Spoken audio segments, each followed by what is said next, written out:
Okay, so in Tai Chi as a form of self-defense, Tai Chi Chuan's a martial art.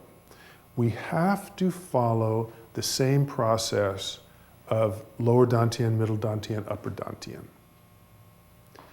When my opponent, say if I'm standing here, when my opponent strikes out at me, what do I need to do? Do I need to firm up and become very solid and try to withstand it? Or do I empty and relax? Well, of course you relax. Instinctually, we tighten up. Properly, we should relax. When we relax, the body can absorb a lot of energy.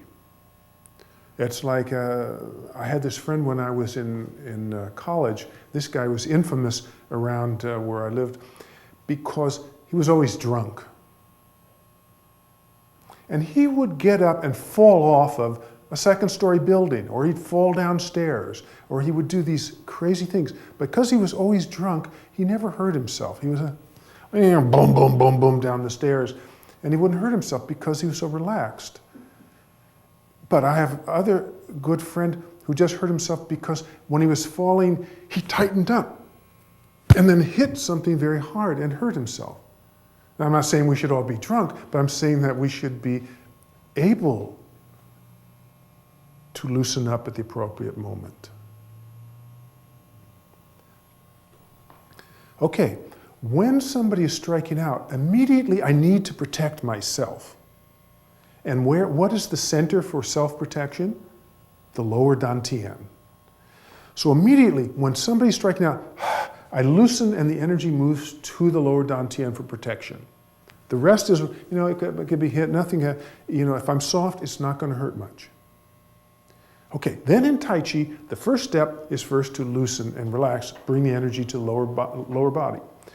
The second stage is to attach to the energy. Somehow, I touch this energy. At that stage, I've started a relationship. I now have a relationship with this person.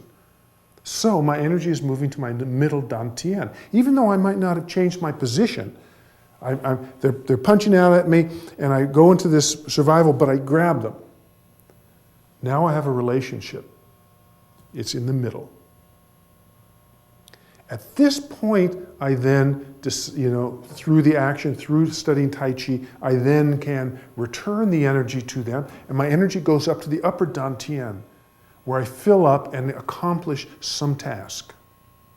Now I'm full, but only for an instant, and then I immediately go into relaxation again. Or depending upon the movement, it goes back to the middle dantian or to the lower dantian.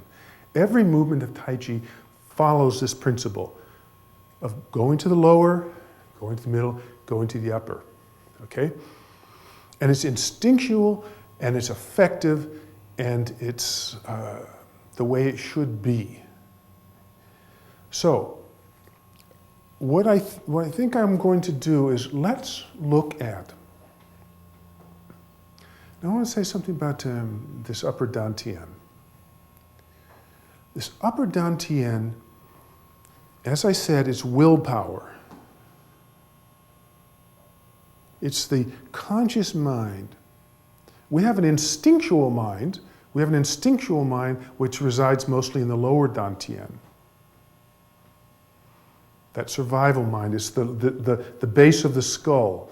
It's the thing that makes decisions without you making the decision. But we have this conscious mind, thinking mind, that's what we call yi. And this mind, when we go to do this full motion, this mind says, I am accomplishing this task no matter what. I am overcoming whatever it is. I'm doing exactly what I want to do. It knows without failure that it's going to accomplish this task. It's what we call willpower. And we bring this willpower completely, confidently to the task. That doesn't mean that I can't immediately go back into survival mode when something changes. But when you're doing your forms and when you're doing whatever it is that you're doing in your life, when you decide you're going to do it, you do it wholeheartedly and you bring that power of the upper dantian into play. So as I'm going to demonstrate this first section, let's look at all of these various elements and see how they all wrap up and how important and how the form is completely dependent on these elements. Well, as a Taiji instructor and as somebody who's been in this field for 40 years, I've seen every kind of form there is, and every practitioner, and particularly people who have done dance a lot. They do beautiful forms, and it can be just incredibly beautiful. It can be relaxed, it can be open, it can be flowing, but not very many people are able to, not that they're not able to, but they just don't know about gathering this chi, working with the chi at these deeper levels. Because it's not talked about very much. When I studied with my instructor, he didn't talk about it. We just did the forms. And you did what you did, and you got what you got. And if you were astute enough, you could see that he was doing this naturally. But I didn't know. But most instructors don't talk about it. They just do it.